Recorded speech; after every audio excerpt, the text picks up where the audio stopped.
Open the Tuya Smart app and navigate to the main interface.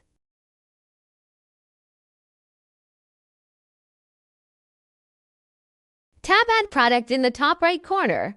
After identifying the product, enter its settings page. Open Member Management and tap your profile picture. Here you can add fingerprints, set passwords, configure NFC.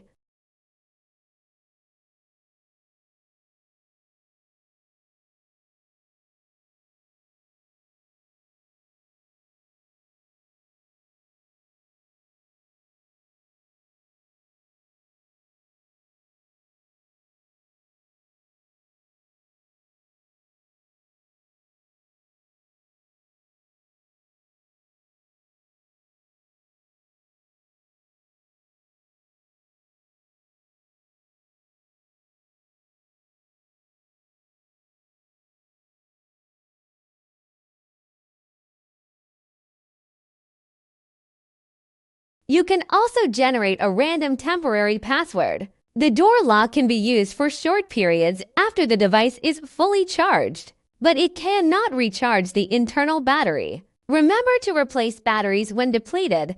A keyhole for manual unlocking is located beneath the door lock. All product functions are accessible within the app settings. This covers all features of the smart lock.